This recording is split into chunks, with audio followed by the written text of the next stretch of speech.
Wabarakatuh.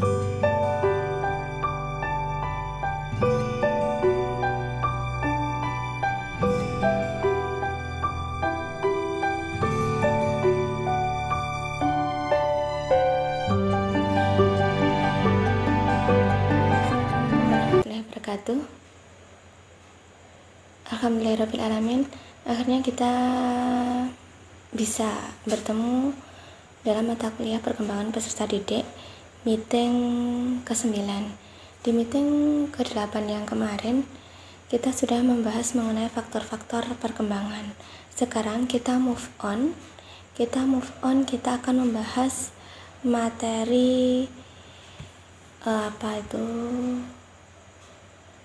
karakteristik perkembangan individu dalam setiap fase usia.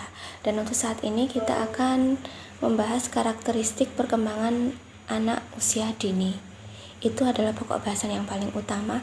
Sedangkan sub pokok bahasannya adalah satu, pengertian anak usia dini, yang kedua karakteristik anak usia dini, yang ketiga upaya-upaya yang harus dilakukan untuk memfasilitasi perkembangan anak usia dini.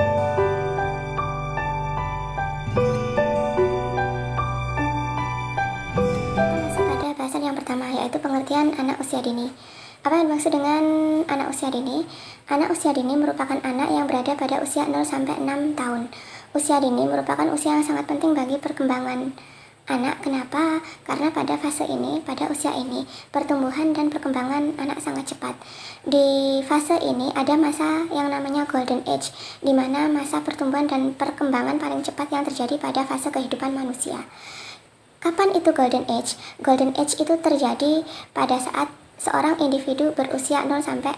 Golden age ini perkembangan kognitif seorang individu atau perkembangan otaknya berkembang sangat cepat. Jadi perkembangan otak manusia pada masa golden age ini adalah perkembangan yang paling maksimal, yang tidak pernah ada duanya dalam fase kehidupan dia.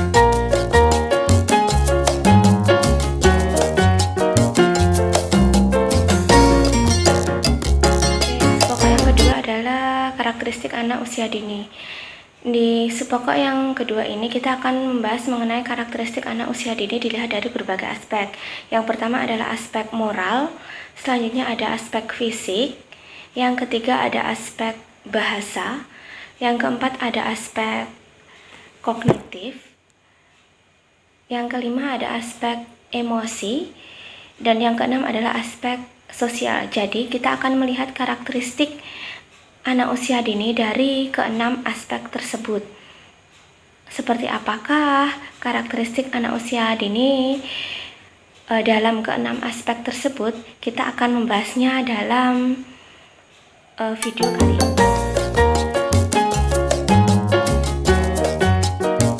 Oke, apa saja yang bisa dilihat dari perkembangan moral pada anak usia dini? Pada usia ini, perkembangan moral yang bisa kita lihat yang terjadi pada anak usia dini adalah yang pertama adalah mampu merasakan kasih sayang melalui rangkulan dan pelukan. Itu yang pertama.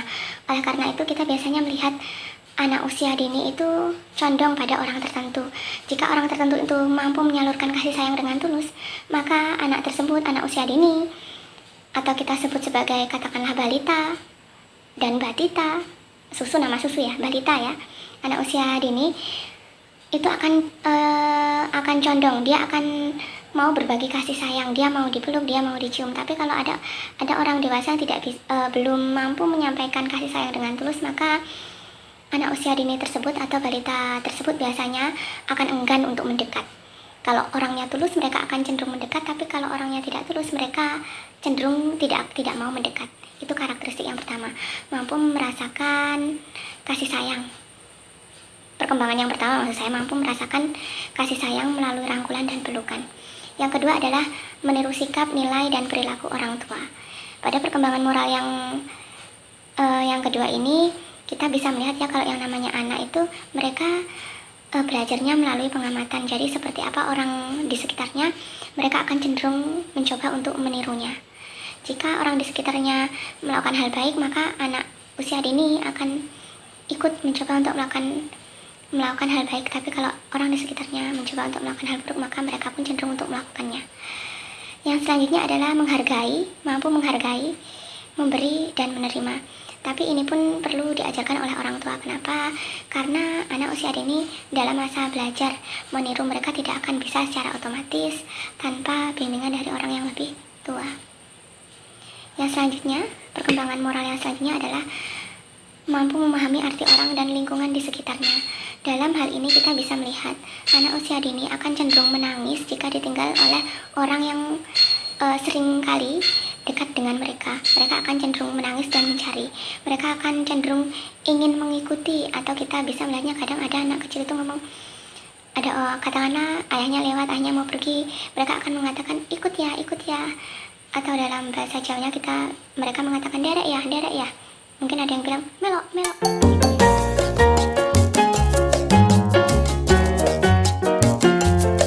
Karakteristik yang kedua karakteristik yang kedua adalah karakteristik dalam aspek perkembangan fisik. Jadi dalam apa yang bisa dilihat dari perkembangan anak usia dini dalam aspek perkembangan fisik. Pada usia ini anak biasanya mengalami pertumbuhan fisik yang cukup cepat. Kita lihat saja pertumbuhan fisik itu apa. Yang pertama adalah dari pertumbuhan panjang tubuhnya dan berat badannya. Itu tidak bisa dipungkiri. Jika itu anak yang normal, maka kebanyakan mereka akan mulai bisa berjalan pada usia belasan bulan. Maksudnya 11, 12, 13 atau 4 bulan itu bisa berjalan. Itu dari perkembangan fisik. Pertumbuhan fisik, bertambahnya panjang tubuh itu sangat cepat. Selanjutnya adalah mengalami perkembangan yang sangat besar dalam perilaku motorik. Selain perkembangan fisik, maka perkembangan motorik itu akan mengikuti perkembangan fisik. Maka biasanya seorang bayi dari yang mulanya hanya bisa telentang, kemudian dia tengkurap, maka biasanya dia akan mulai bisa memegang. Kemampuan motoriknya mulai terlihat. Memegang makanan, mencoba meraih sesuatu, itu mulai terlihat. Kemudian energik dan aktif itu bisa dilihat dalam segala umur anak usia dini, mulai 1 tahun, 2 tahun, 3 tahun, 4 hingga 5 tahun. Mereka cenderung sangat aktif. Bahkan jika mereka bermain bersama orang yang lebih tua itu pasti akan merasa mudah lelah jika mengikuti aktivitas dari anak-anak. Sedangkan anak-anak atau kita menyebutnya anak usia dini, mereka masih dalam kurun waktu 24 jam satu hari mereka masih bisa aktif. Hanya saja ketika mereka diajak tidur pada malam hari, mereka langsung pulas gitu. Besok bangun lagi mereka aktif lagi, nggak ada capek-capeknya. Kadang orang tua pasti mengatakan, bocah itu ora duwe kesel ya, misalnya gitu. Itu adalah perkembangan yang ketiga ya. Perkembangan fisik yang ketiga. Yang selanjutnya adalah membedakan perabaan. Pada usia dini ini, anak mulai bisa membedakan perabaan. Ini halus, ini kasar, ini lembut. Dia mulai bisa geli terhadap sesuatu. Makanya biasanya kita akan tahu karena dia ingin membedakan perabaan, maka dia akan cenderung meraba apapun yang belum dia ketahui, walaupun itu kotoran hewan. Nuwun sewu loh ya. Walaupun itu adalah katakanlah tanah yang berair, tanah berair, atau kita bisa menyebutnya lumpur, itu masih bagus. Yang paling mungkin sering kita ketahui, anak-anak itu tidak takut mereka memegang kotoran hewan, memegang apapun yang mereka tidak tahu, mereka akan cenderung memegangnya. Kenapa? Karena mereka ingin tahu bagaimana sih rasanya apa melalui perabaan. Dan yang selanjutnya adalah tertarik pada makanan. Setelah perabaan, mereka juga tertarik pada makanan. Oleh sebab itu mereka mencoba apapun makanan yang diberikan kepada mereka, bahkan makanan yang tidak diberikan kepada mereka. Jika mereka melihat sesuatu dan mereka merasa ini bisa dimakan, mereka akan memasukkan makanan itu ke dalam mulutnya. Jika dirasa itu bisa dimakan, mereka akan melanjutkan. Jika dirasa itu enak dan mereka cocok, mereka akan melanjutkan. Tapi jika tidak, mereka akan mengeluarkannya. Yang selanjutnya adalah masih memerlukan waktu tidur yang banyak. Jadi anak-anak pada usia ini, agar pertumbuhan mereka maksimal, mereka memerlukan waktu tidur yang lebih banyak, lebih dari 8 jam. Bahkan anak bayi hingga hingga 1 tahun atau beberapa tahun lebih, beberapa bulan itu butuh waktu. Sehari itu kira-kira 12 jam untuk tidur, 12 jam untuk tidur dan 12 jamnya lagi kalau bayi untuk rebahan. Enak kan? Itu untuk perkembangan fisik ya. Sekarang kita akan menuju pada pokok bahasan yang selanjutnya.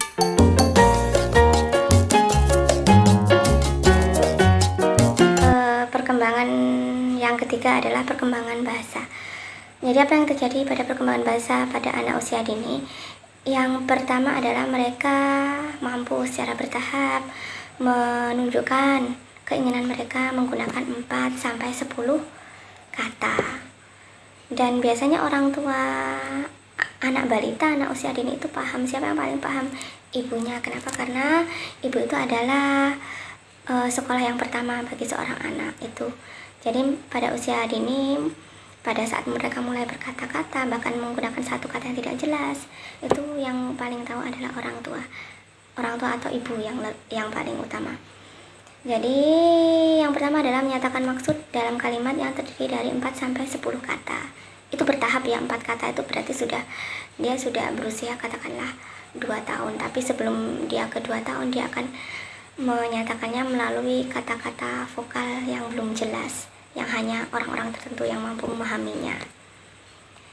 Selanjutnya adalah mengetahui dan meniru suara-suara. Ini bertahap. Suara apa yang biasa dia mengetahui dulu, misalnya bagaimana suara kambing, mbek gitu kan. Jadi mereka itu mengamati dulu, mendengarkan, baru ketika mereka sudah bisa berbicara, mereka bisa menirukan, mereka akan mulai menirukan. Jadi nggak langsung bisa ngomong, langsung bisa niru suara, itu nggak langsung, semua itu ada prosesnya. Mengerti terhadap kalimat perintah. Jadi kadang pada usia tertentu, bahkan usia bayi ketika mereka diajak berkomunikasi, mereka akan memahami dengan kata-kata, memahami dengan pandangan. Jadi ketika mereka dipanggil, misalnya namanya Fitri, mereka akan melihat, diajak ketawa, mereka akan tertawa gitu. Tapi pada usia 1-2, ketika mereka diperintah, mereka akan mencerna perintah itu. Dan proses pencernaan itu bisa dilihat melalui mata mereka yang kadang berpikir. Jadi ada jeda untuk berpikir, tidak seperti kita kemudian kita berangkat. Tapi kalau anak usia dini, mereka diam dulu, apa biasanya seperti itu. Baru ketika mereka sudah paham, mereka akan melakukan perintahnya, walaupun kadang perintah yang dimaksud itu tidak sesuai dengan perintah yang mereka laksanakan, itu tidak maksimal. Tapi yang paling penting adalah mereka mengerti kalau mereka sedang diperintah itu. Selanjutnya adalah mampu mengajukan pertanyaan. Jadi pada usia ini bertahap ya pertanyaannya. Dari usia 0-6 tahun itu bertahap pertanyaannya, nggak langsung bertanya jelas, itu enggak. Pertanyaannya yang pertama pasti apa? Misalnya bahasa Jawa, Bu, iki apa? Ini apa? Kali sopo? Dikit-dikit bertanya. Sampai kadang orang yang lebih tua itu menjelaskan capek gitu. Jadi kalau memang kita berhadapan dengan anak usia dini dan mereka banyak bertanya, bagaimana? Jawab. Kalau nggak bisa gimana? Tunda, nggak apa-apa, yang penting apa? Jangan bohong. Kenapa? Karena pada masa ini, pada fase ini, ingatan mereka itu adalah ingatan yang paling baik, ingatan yang paling optimal, yang paling jos. Sehingga sekali kita berbohong, mereka akan merekamnya. Dan ketika mereka sudah merekamnya, untuk memperbaiki rekaman itu akan sangat sulit. Jadi, apa yang harus kita lakukan ketika kita berhadapan dengan anak usia dini yang banyak bertanya?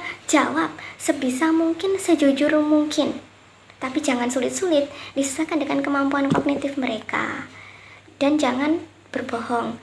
Kalau misalnya kita nggak mau berbohong, kita nggak bisa menjawab, bagaimana?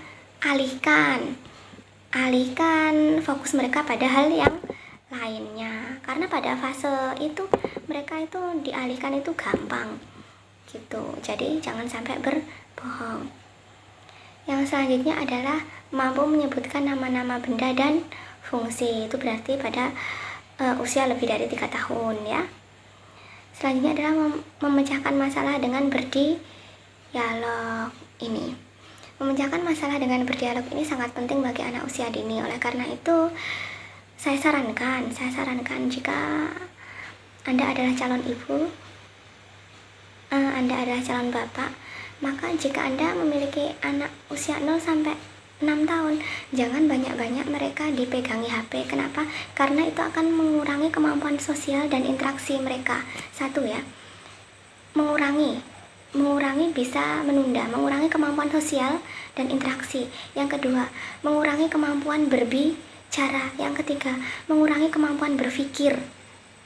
Banyak loh kerugian dari memegang HP bagi anak usia dini itu. Jadi jadi sebagai orang tua yang bijak adalah jangan sekali-kali memberikan HP pada anak dengan kurun waktu yang lama. Kapan sih sebaiknya kita memberikan HP pada anak itu? Maka pastikan jika anak itu 1, bisa berbicara, 2, sudah bisa berinteraksi dengan orang satu dan orang lainnya, 3, sudah bisa bermain dengan teman sebayanya gitu. Jadi utamakan kemampuan sosial interaksi dulu aja, agar nanti ketika mereka sudah dipegang HP, kemampuan interaksi dan sosial itu tidak tergerus dengan kebiasaan memegang HP.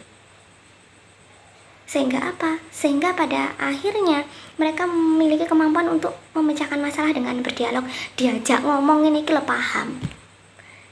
Kan ada ya anak sekarang, kalau mereka diajak ngomong itu matanya kemana, jalannya kemana, itu karena apa? Biasanya kurang interaksi anak dengan orang lain, interaksi anak dengan orang tua. Jadi saran saya adalah kalau bisa kurangi durasi megang HP bagi anak usia dini. Kenapa kita kesini?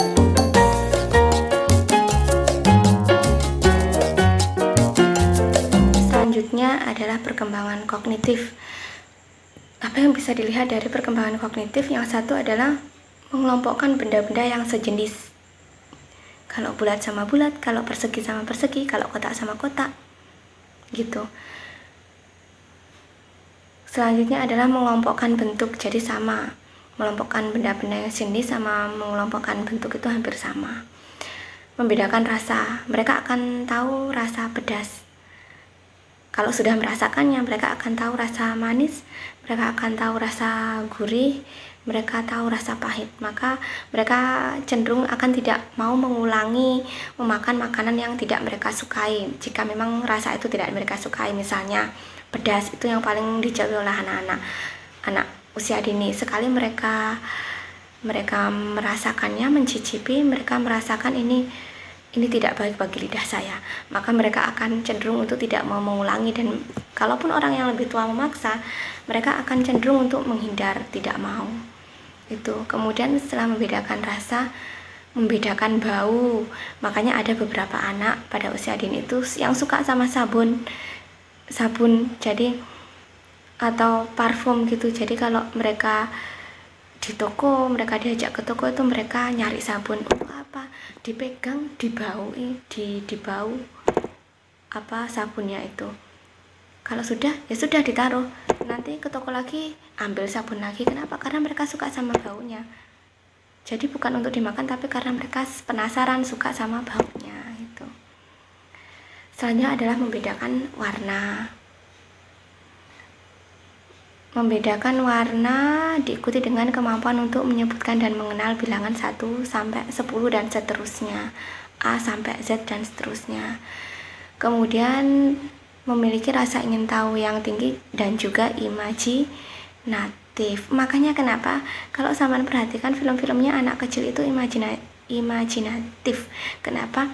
Karena ya memang fasenya anak itu gitu, menghayal sesuatu yang fiktif ya gitu. Jadi apakah imajinasi ini harus didukung? Ya harus didukung. Kenapa? Karena kemampuan imajinasi ini merupakan kemampuan dan bakat anak yang mampu mengarahkan pada bakat sesungguhnya anak. Jadi harus didukung. Yang penting adalah apa? Karena mereka mampu berimajinasi, maka jangan sampai orang tua itu berbohong pada anak. Kenapa? Karena biasanya anak menggunakan kemampuan imajinasi mereka untuk membayangkan omongan atau membayangkan kebohongan yang diberikan kepada mereka. Imajinasi anak usia dini itu sangat tinggi, oleh karena itu jauhi sikap atau jauhi kata-kata bohong kepada mereka. Adalah perkembangan emosi. Apa yang bisa dilihat dari perkembangan emosi anak usia dini? Jadi pada usia dini, anak itu sudah mampu merasakan yang namanya takut, cemas, marah, cemburu, gembira, kasih sayang, fobia, ingin tahu, itu mereka sudah merasakannya. Bahkan pada saat takut, mereka takut pada suatu objek yang mereka anggap itu membahayakan mereka, padahal tidak. Misalnya mereka takut pada ayam, mereka menganggap ayam itu berbahaya, padahal kenyataannya kan ya enggak, ya bagi mereka kan gitu. Itu takut. Yang selanjutnya adalah cemas. Cemas merupakan perasaan takut yang bersifat khayalan tanpa objek. Misalnya ada kan orang tua menakuti anak-anak itu dengan hati-hati, ada hantu. Sekali mereka pernah melihat gambar hantu, ketika orang tua menakutinya sekali lagi, mereka akan membayangkan hantu itu seperti itu, menjadi objek khayalan yang membuat mereka takut. Selanjutnya adalah marah. Marah yaitu perasaan tidak senang. Perasaan tidak senang baik terhadap orang lain, diri sendiri maupun objek tertentu. Ya, kadang kalau marah dengan orang lain mereka akan menjauh gitu ya. Tapi kalau marah pada enggak selalu menjauh sih ya. Kadang berteriak-teriak, menangis juga. Menangis itu merupakan salah satu cara mereka untuk marah. Selanjutnya adalah cemburu, tidak senang terhadap orang lain yang dipandang telah merebut kasih sayang orang yang disayangi. Jadi cemburu mereka itu cenderung pada cemburu seperti itu. Orang yang mereka sayangi lebih memilih orang lain. Jika itu terjadi pada kita, bagaimana perasaan kita? Sakit gitu kan? Maka anak usia dini pun sudah bisa merasakan yang namanya cemburu. Berarti cemburu itu adalah perasaan emosi yang sudah bisa dirasakan sejak kita sebagai individu masih berusia di bawah 5 tahun gitu ya. Selanjutnya adalah gembira, senang, menikmati sesuatu, perasaan yang positif, nyaman karena dipengaruhi oleh keinginannya. Jadi senang, jadi perasaan mereka itu semuanya hanya perasaan mereka itu terjadi ada karena keinginan mereka gitu. Selanjutnya adalah kasih sayang, perasaan senang memberikan perhatian dan perlindungan kepada orang lain loh. Bahkan anak usia dini pun mampu mempunyai rasa kasih sayang, memberikan perhatian dan perlindungan kepada orang lain. Maka ada suatu cerita, di lingkungan saya itu kan banyak anak kecil ya, anak saya itu paling kecil. Ada suatu ketika ada seorang anak itu yang bahasanya itu digurau, dijarak sama orang tuanya, sama ayahnya. Dan bagi beberapa anak, jadi ada anak saya, ada beberapa anak yang lain merasa kalau jarakan itu, guyonan itu berbahaya bagi si anak, maka mereka mencoba melindunginya. Selanjutnya adalah fobia, takut terhadap objek yang tidak perlu ditakuti. Beda sama takut ya, kalau fobia itu takutnya berlebihan. Selanjutnya adalah ingin tahu, perasaan ingin mengenal tentang objek yang ada di sekitarnya. Jadi udah ini tanya aja, seperti bahasanya perkembangan sosial. Jadi apa yang dimaksud dengan perkembangan sosial? Perkembangan sosial adalah perkembangan perilaku anak dalam menyesuaikan diri dengan aturan masyarakat di mana anak itu berada. Perkembangan sosial anak merupakan hasil belajar, bukan hanya hasil dari kematangan. Perkembangan sosial anak diperoleh anak melalui kematangan dan kesempatan belajar dari berbagai respon terhadap dirinya. Maka perkembangan sosial itu sangat dipengaruhi oleh lingkungan sosialnya. Jika kita membaurkan anak dengan sesama anak yang seusia ya, kita akan mendapati tiba-tiba anak itu jadi bisa pemarah, tiba-tiba anak itu bisa mencubit, tiba-tiba anak itu bisa berteriak. Itu karena apa? Karena mereka meniru teman sebayanya. Bukan hanya teman sebayanya, bahkan orang dewasa. Tapi biasanya ketika mereka masih berusia dini, mereka cenderung untuk meniru teman-temannya. Kalau temannya tanda kutip nakal, mereka akan tiba nakal. Kalau temannya suka nangis, minta apa-apa nangis, minta apa-apa berteriak, maka anak kita cenderung tiba-tiba gampang nangis, gampang berteriak, itu gitu. Jadi itu salah satu dampak negatif dari perkembangan sosial. Tapi walaupun itu memberi dampak negatif, tapi sebenarnya itu memberi dampak positif. Kenapa? Karena si anak itu belajar apa? Hal baru. Bisa diperbaiki, bisa, karena masih anak, lebih mudah memperbaiki anak sifat salah, tindakan salah, sikap salah pada anak daripada orang dewasa itu.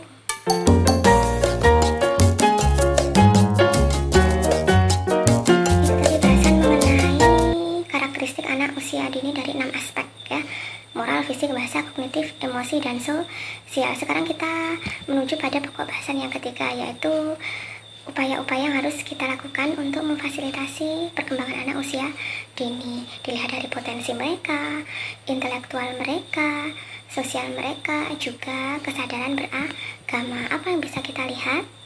Maksud saya, apa yang bisa kita berikan? Kita lihat dulu dari aspek yang pertama, dari aspek potensi. Apa yang bisa kita lakukan sebagai orang dewasa dalam memfasilitasi potensi anak usia dini? Satu, mengembangkan pemahaman dan sikap positif terhadap kondisi fisiknya. Jadi pengenalan terhadap kondisi fisik itu perlu dikenalkan sejak dini. Agar apa? Anak itu tidak minder. Agar apa? Anak itu tahu batasan. Agar apa? Anak itu punya malu jika mereka masih anak-anak. Agar apa? Mereka tahu bagaimana cara bersikap. Mengembangkan pemahaman dan sikap positif terhadap kondisi fisik ini bisa membuat anak wanita berperilaku sebagai dan berpakaian seperti wanita, dan anak laki-laki berpakaian dan bersikap sebagai layaknya laki-laki. Kondisi fisik ini membuat anak belajar untuk menerima diri mereka apa adanya dengan tidak membanding-bandingkan diri dia dengan temannya. Jadi perlu pemahaman kondisi fisik, itu sangat perlu supaya anak itu sadar dari mensyukuri apa yang dia miliki gitu. Yang selanjutnya adalah menyediakan sarana untuk bermain atau berolahraga seperti jungkitan, perosotan, atau bak pasir. Apapun sarana bermain itu harus disediakan, karena sarana permainan ini membantu kemampuan berpikir anak berkembang, membantu kemampuan motorik anak berkembang. Jadi jangan sampai kalau anak bermain kemudian membuat berantakan, itu orang tua malah marah-marah. Kenapa? Karena itu akan mengurangi kemampuan, itu akan membunuh satu kata marah, itu akan membunuh satu saraf anak gitu. Semakin banyak marah orang tua, maka itu akan semakin membunuh banyak sel saraf mereka. Jadi biarkan mereka bermain, biarkan mereka berbuat berantakan, biarkan mereka mencoret apapun, itu biarkan. Jika kita tidak mau mereka melakukan hal itu, kita harus memfasilitasinya. Selanjutnya adalah latih olahraga dan keterampilan seperti apa? Menari, melipat, dan menggunting itu perlu dilatih. Kenapa? Karena itu membantu mereka mencerdaskan kemampuan kognitif dan motorik mereka. Itu dari segi potensi. Sekarang, apa yang bisa dilakukan oleh orang tua untuk mengembangkan intelektual atau kecerdasan anak? Satu, memberi contoh atau mendorong anak untuk gemar membaca. Bagaimana caranya? Dengan membiasakan diri. Misalnya bercerita membacakan buku sebelum anak tidur, atau orang tua membaca buku di depan anak walaupun tidak benar-benar membaca buku. Itu akan mendorong anak untuk gemar membaca. Selanjutnya adalah mengenalkan lingkungan atau menstimulasi anak dengan berbagai informasi yang berada di lingkungannya. Jadi di sini kita sebagai orang tua wajib hukumnya mengajak anak untuk bersosialisasi dengan lingkungan luar, mengenalkan kepada tetangga, mengajarkan bagaimana cara menyapa, mengenalkan nama tumbuhan, itu perlu. Kenapa? Agar kemampuan mereka berkembang maksimal gitu. Mengenalkan lingkungan dan menstimulasi anak dengan berbagai informasi yang berada di lingkungan. Jadi anak itu perlu diajak keluar, itu perlu. Bukan hanya diberi HP. Perlu diajak keluar bermain di rumah tetangga, itu perlu, sangat perlu, tapi jangan terlalu banyak, harus ada batasan-batasannya. Selanjutnya dari aspek sosial, apa yang bisa dilakukan oleh orang tua? Menyusun tata tertib. Maksudnya apa? Menyusun tata tertib di sini tidak orang tua menulis anak harus ini, anak harus ini, enggak. Kalau mereka masih berusia kurang dari 4 tahun, maka cukup diberitahu. Kalau keluar rumah pakai sandal, kalau buang air di kamar mandi, kalau makan duduk, kalau minum duduk. Kemudian kalau berbicara dengan orang tua tidak boleh berteriak. Jadi itu salah satu bentuk menyusun tata tertib. Kemudian mengembangkan sikap dan kebiasaan untuk menaati tata tertib dan menjelaskan alasan penerapannya. Jadi ketika seorang anak diminta untuk menjalankan tata tertib, maka mereka biasanya bertanya, untuk apa? Biar apa? Maka jelaskan konsekuensinya. Agar apa? Supaya apa? Mereka mengerti. Karena pengertian yang diberikan sejak dini itu akan membuat mereka mampu membaca lingkungan gitu. Selanjutnya, yang terakhir adalah upaya yang bisa kita lakukan dalam kesadaran beragama. Sebagai orang tua, apa yang bisa kita lakukan? Yang bisa kita lakukan adalah yang pertama adalah memberi contoh atau teladan, uswah hasanah dalam mengamalkan ajaran agama seperti sholat, berwudu. Maka kita tidak perlu berteriak-teriak menyuruh anak untuk sholat sedangkan kita nggak sholat, tidak perlu. Yang perlu kita lakukan untuk kesadaran beragama ini adalah memberi contoh nyata dan rutin istiqomah. Maka secara langsung anak itu akan meniru. Jika kita orang tua banyak megang HP, maka anak akan cenderung suka HP. Jika orang tua suka membaca, anak cenderung suka membaca. Jika orang tua rajin sholat, maka anak itu mendengar azan, mereka akan bergegas untuk sholat dan mengambil wudhu. Selanjutnya adalah mengenalkan rukun iman dan rukun Islam, mengenalkan kekuasaan Allah melalui alam ciptaannya. Jadi sejak dini itu anak perlu dikenalkan dengan yang namanya Allah. Maafkan saya, anak itu perlu dikenalkan dengan Allah. Kenapa? Agar mereka tahu, mereka memiliki kesadaran beragama sejak dini. Kalau kesadaran beragama sejak dini itu sudah terbentuk, maka akan mudah untuk membangun kesadaran beragama di fase usia yang selanjutnya.